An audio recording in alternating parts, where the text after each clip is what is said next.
went to high school a couple blocks from here. I was really shy and withdrawn, and I got teased a lot for being muscular, so I always wore like baggy clothes, and I would kind of second guess myself all the time.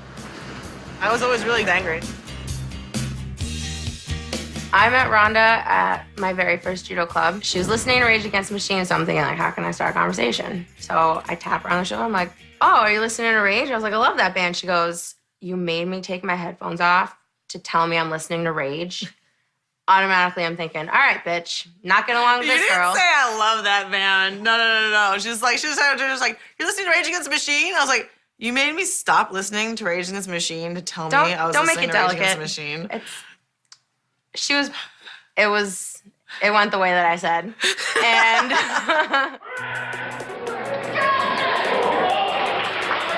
sophomore year, I started really taking judo seriously. And I wanted to leave school 2 weeks early to go to training camp. And I asked my Spanish teacher, can I take my final early so I couldn't go into this training camp? And she was like, no, He's like, school doesn't revolve around your life. Your life should revolve around school. So when I was like around 16, I stopped going to school to train full time. I went from unranked to #1 in the country. And by that spring, I won the Pan American Championships and qualified the U.S. spot for the Olympics. And then by that June, I made the Olympic team. And by that August, I was in the Olympics. We prepare to watch Ronde Rousey competing in the 63-kilogram weight class.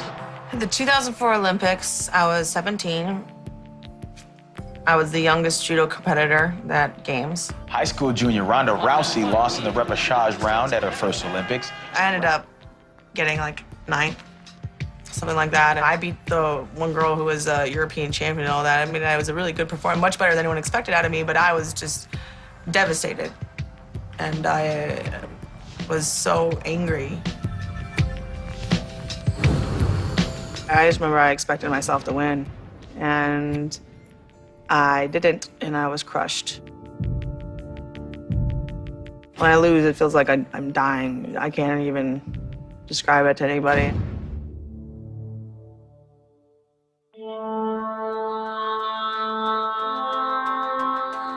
I tried to be perfect for too long, and it made me go crazy. Like, I couldn't stand it anymore. I was absolutely miserable. Judo is a sport that has weight divisions, so I had to be a certain weight and certain deadlines, and I wasn't very well educated or informed on how to do it. And when I was fighting 57 kilos, I started having trouble making weight, and I didn't know the right way to do it. I would wake up in the morning and eat a stack of 10 fudge shop cookies, a glass of milk, and then I would like hate myself. And the only way that I could live with myself the rest of the day is if I went through it up. I remember sitting on the top level of the sauna, smelling my hair burn. Like I could smell my hair burning, and I wasn't sweating. I couldn't sweat anymore. When she was in France, she missed weight at an international tournament. And then she disappeared off the face of the earth for a week. We couldn't get hold of her. Nobody knew where she was. The week after I turned 18, I peaced out. I went and got myself a plane ticket and disappeared in the middle of the night, and was just like, I'm not taking a penny from anyone ever again. I'm gonna make this work on my own. My mom and my coaches were trying so hard to do so much for me and make me, I wanted to be the best and win. But it got to the point where it was so overbearing that I felt like I had no control over my own life. I was just devastated. I mean, my kids have always come first, second, and last in my life. And so then to have somebody pretty much throw that in my face and take off across the country was devastating in a whole bunch of ways. I tried to come home after like 8 months and patch things up with my family, but it went terribly. I moved to Chicago for a little while with my boyfriend that I had at the time, and I was there for like 6 months. It was pretty much as long as I could save up money to dump him and move out.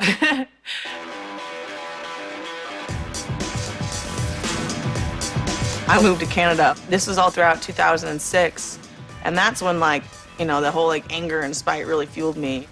I was like, you know what, everyone thinks I'm doing the wrong thing, everybody wants me to fail, everyone wants me to come home with my tail tucked in between my legs. I was gonna show them. And without any coaching or anything, I had my best year ever. Anytime there was drama going outside of the judo world, she would always fuel it into her judo world. She was very good at redirecting all that energy into her training. I won the first World Cup that any American woman had won in 9 years. And I got 2 golds and a bronze in Europe that year. After I'd done so well competing on my own, I felt validated and I could go home and try to patch things up with my head held high. And I really repaired things a lot with my family, and my old coaches in Boston asked me to come back, and I stayed there and trained until the Olympics. I mean, how many 16-year-old kids train 3 times a day? How many of them would drop out of high school and take their classes online and take the classes by correspondence so they could work out with the best people in the world? Nobody but you. I mean, people think you're crazy to do it, but you're not crazy. You're Ronde. You know, you're it. You're the one. You got it, baby. Okay? You got it. Went to the Olympics, and I was doing well, and I was at the quarterfinals, and I was fighting Edith Bosch, and the match was coming to an end, and I took a risk. I went through like a haymaker throw, and she countered it. And so I would drop down to the loser's bracket, and I was just furious. I went through the rest of the day like a woman possessed, and there was no way I was leaving there empty-handed. So I came back and I won a bronze medal. Today, Ronde Rousey battled to become the first American woman ever to medal in the sport of judo. When she is fighting for the bronze medal, Ronde goes up in the air. Her back is, I swear, this far from the mat. She's about to lose, and she does a twist in the middle of the air. It was so amazing. And so I was telling her about that, you know, after she came off, and we were talking. I said, man, I thought for sure that you were going to lose that match. I could not believe you are an incredible athlete. I mean, just the athleticism, pull that up. And she goes, you like that matrix move, huh, Mom? Because you made me practice that 50 times a night since I was 12 years old.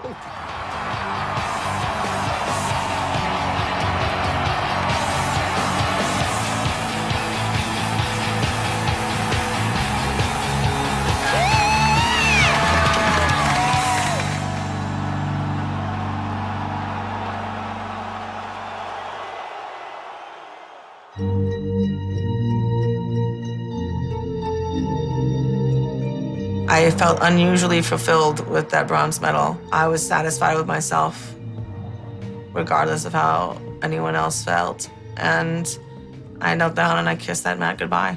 And I knew I'd never be there again.